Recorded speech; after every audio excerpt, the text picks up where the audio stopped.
আসসালামু আলাইকুম প্রিয় দর্শক, কিভাবে শিখবো ইউটিউব চ্যানেল থেকে আপনাকে স্বাগত জানাচ্ছি। প্রিয় দর্শক, আজকের টিউটোরিয়ালে আমরা মাইক্রোসফট ওয়ার্ডের খুব গুরুত্বপূর্ণ একটি বিষয় নিয়ে আলোচনা করব। যে বিষয়টিতে আমরা দেখব যে আমরা যখন মাইক্রোসফট ওয়ার্ডে কাজ করি, তো মাইক্রোসফট ওয়ার্ডে কাজ করতে গেলে অনেক সময় আমাদের র্যান্ডম টেক্সট অথবা স্যাম্পল কিছু টেক্সটের দরকার হয়, যে টেক্সটগুলো আমরা বিভিন্ন ওয়েবসাইট থেকে কপি করে তারপর কাজ করি। তো এই কাজটা আমরা কিন্তু মাইক্রোসফট ওয়ার্ড থেকেই খুব ইজিলি করতে পারি। এই কাজটা করার জন্য জাস্ট আমরা ছোট্ট একটা ফর্মুলা ব্যবহার করি, আমাদের এই মাইক্রোসফট ওয়ার্ডের মধ্যে যত ইচ্ছে তত কিন্তু টেক্সট এখানে জেনারেট করতে পারি। তো বন্ধুরা, চলুন আর কথা না বাড়িয়ে আমরা সরাসরি মাইক্রোসফট ওয়ার্ডে চলে যাই। তো বন্ধুরা, আমরা যে কাজটি করব সেটি হচ্ছে মাইক্রোসফট ওয়ার্ডের মধ্যে র্যান্ডম টেক্সট নিয়ে আসা। তবে র্যান্ডম টেক্সট নিয়ে আসার জন্য আপনার শর্ত হচ্ছে যে মাইক্রোসফট ওয়ার্ডের যে আপনি অ্যাপ্লিকেশনটি ব্যবহার করছেন সেই অ্যাপ্লিকেশন বা সফটওয়্যারটি সেটি যেন 2010 থেকে আপডেটেড ভার্সন হয়। সেটা 2010, 13, 16, 19, 20, 21 এই ধরনের যে কোনো একটি ভার্সনের আপনি মাইক্রোসফট ওয়ার্ড ব্যবহার করলে সেটাতে কিন্তু আপনি র্যান্ডম টেক্সটগুলো জেনারেট করতে পারবেন। আর আরেকটি শর্ত হচ্ছে যে আপনি মাইক্রোসফট ওয়ার্ডের মধ্যে অবশ্যই আপনাকে যে অটো কারেকশনটি রয়েছে বা প্রুফিং অপশনটি রয়েছে সেগুলোকে অন থাকতে হবে।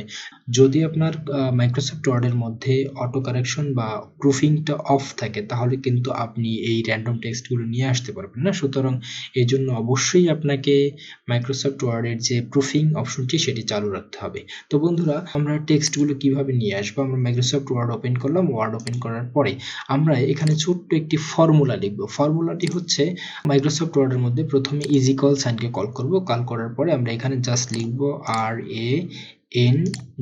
RAND, র্যান্ড লেখার পরে আমরা এখানে একটি ফার্স্ট ব্র্যাকেট দেব। ফার্স্ট ব্র্যাকেট দেওয়ার পরে আমাদের এখানে ফর্মুলার আর্গুমেন্ট হচ্ছে যে আমরা কতটা প্যারাগ্রাফের টেক্সট নিব। তো ধরুন আমি এখানে 5টা প্যারাগ্রাফ নিব। তো আমি এখানে 5 লিখলাম। 5 লেখার পরে আমি যদি ব্র্যাকেটটা ক্লোজ করে এখানে এন্টার দিই, তাহলে এখানে এই যে 5টি প্যারাগ্রাফ এখানে ইনপুট হয়েছে বা টেক্সট জেনারেট হয়েছে। তো এইভাবে আমরা কিন্তু আমাদের পছন্দ মতন যখন কোনো সিম্পল টেক্সটের দরকার হবে তখন কিন্তু আমরা এই ফর্মুলাটি ব্যবহার করে যে কোনো কম্পিউটারের মধ্যে মাইক্রোসফট ওয়ার্ডের যে বা মাইক্রোসফট অফিসের যে প্রোগ্রামে সেখানে কিন্তু টেক্সট জেনারেট করতে পারি।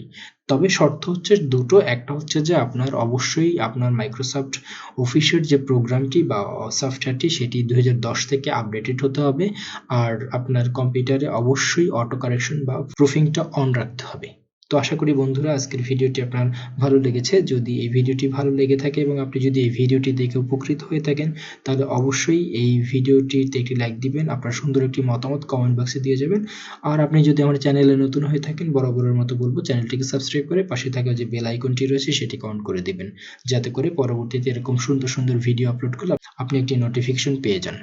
তো বন্ধুরা, পরবর্তী ভিডিও দেখার আশা রেখে এখানেই শেষ করছি। সে পর্যন্ত সবাই ভালো থাকুন, সুস্থ থাকুন। আল্লাহ হাফেজ।